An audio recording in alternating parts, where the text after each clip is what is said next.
একজন যুবক একজন দেবীর কাছে বর চাইল আমার যেন মরণ না হয়, আমি যেন মৃত্যুবরণ না করি, আজীবন যেন বেঁচে থাকি।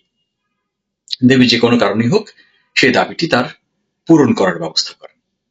ফলে যুবকটির মৃত্যু হচ্ছে না, সে আজীবন বেঁচে থাকছে, কিন্তু তার বয়স তো থেমে থাকছে না, বৃদ্ধ হচ্ছে সে। বৃদ্ধ হতে হতে একসময় তার মধ্যে এক ধরনের জরা, তার দুর্দশা শুরু হলো এবং বৃদ্ধত্বের যে অনুষঙ্গগুলো তার মধ্যে সেটি প্রদর্শিত হতে থাকলো এবং একটা পর্যায়ে সে বিরক্ত হতে হতে ভাবলো যে মৃত্যুই শ্রেয়।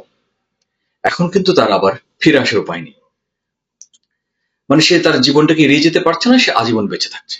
এই যে কষ্ট, এটা সে এখন মৃত্যুকে চাচ্ছে, অথচ তার মৃত্যু আর আসছে না। এই সিনারিটা চিন্তা করে আমরা হয়তো কেউ কেউ ভাবতে পারি যে যুবকটি যদি এই বরটা না চেয়ে বরটা এইভাবে চাইতো, দেবী আমাকে মৃত্যুবরণ করতে হবে না, আমি আজীবন জীবিত থাকবো, সাথে আমার যৌবনটা থাকবে, তাহলে কি মজাই না হতো। তাহলে নিশ্চয় বেঁচে থাকতে পারে। একটা সাধারণ ভাবে আমরা যদি ধারণা করি, মানবিক ভাবে 100-150 বছর আমরা বাঁচতে পারি।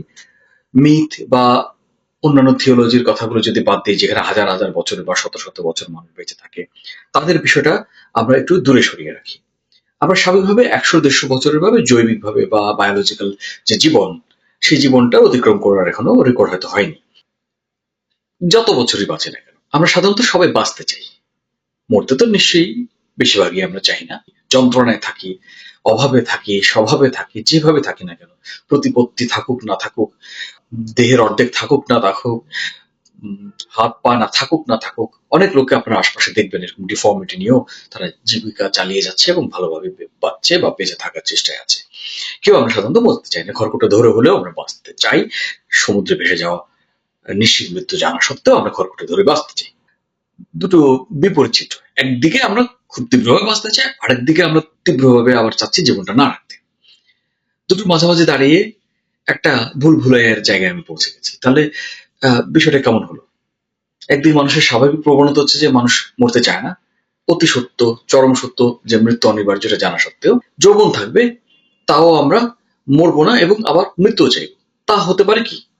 যদি অনেক বছর বাঁচি, ধরলাম 150 বছর, 200 বছর, 300 বছর, 400 বছর, 500 বছর বাঁচছি, আমাদের সময়ের অনেক বন্ধুকে তো আমরা হারিয়ে ফেলবো, অনেক সময়ের অনেক অনুষঙ্গকে আমরা মিস হতে দেখবো। যৌবন থাকুক কিংবা না থাকুক, বয়স বাড়ুক কিংবা না বাড়ুক, যদি মৃত্যু না হয়, অনেক বছর যদি বাঁচি, তাহলে সেক্ষেত্রে সেটি কি এক ধরনের বোরিং, লোনলি লাইফ হয়ে উঠতে পারে না? মনে হতে পারে না যে দুর্বিষয় যৌবন থাক আর না থাক, যতই উপভোগ করি, আমার এই যে একাকিত্ব নিঃসঙ্গ জীবনটা আমি আর বয়ে চলবো না, আমি মৃত্যু চাই। তাহলে যুবকটা যে কোনো পর্যায়ে যাক, সে বৃদ্ধ হোক কিংবা বৃদ্ধ না হোক, যদি অনেক বছর ধরে বাঁচতে থাকে এবং মরণ যদি তার না থাকে, জীবন যদি সে আজীবন যদি বাঁচতে চায়, তখনও তার মধ্যে একটা মৃত্যু চিন্তা আসতে পারে। কাবুল আবু সাইদ স্যার, তিনি যতটুকু আমি কোট করতে পারছি, তিনি একবার বলেছেন যে আত্মহত্যা যারা করেন, যারা জীবন রাখতে চান না, তারা অনেক সময় সুখের আশায় জীবনটা ত্যাগ করেন। যে জীবনটা এত যন্ত্রণাময়, এত ক্লিষ্ট, এত মিনিংলেস, এত এত কষ্টের, তাহলে আমরা বাঁচতেও চাই তীব্রভাবে, মরতেও চাই অনেকে তীব্রভাবে।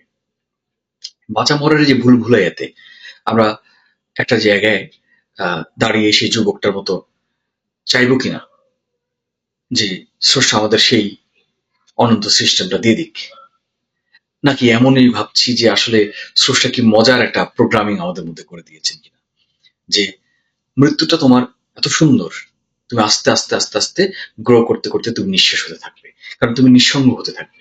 নিঃসঙ্গ তো তুমি বেশি দিন সহ্য করতে পারবে। এই জীবন মৃত্যুর যে দোলাচল, আমাদের যে আকাঙ্ক্ষা, আকাঙ্ক্ষার যে দুটো রূপ, ওই যুবকের যে দ্বন্দ্ব, সেটি কোন দিকে গেলে কি হতে পারতো, বা যুবক আর কিভাবে বর চাইলে, মানুষ আর কিভাবে থাকলে সে আজীবন বাঁচতে চাইতে পারে, এমন কোনো ভাবনা যদি আপনাদের কারো থেকে থাকে আমার সাথে শেয়ার করতে পারেন।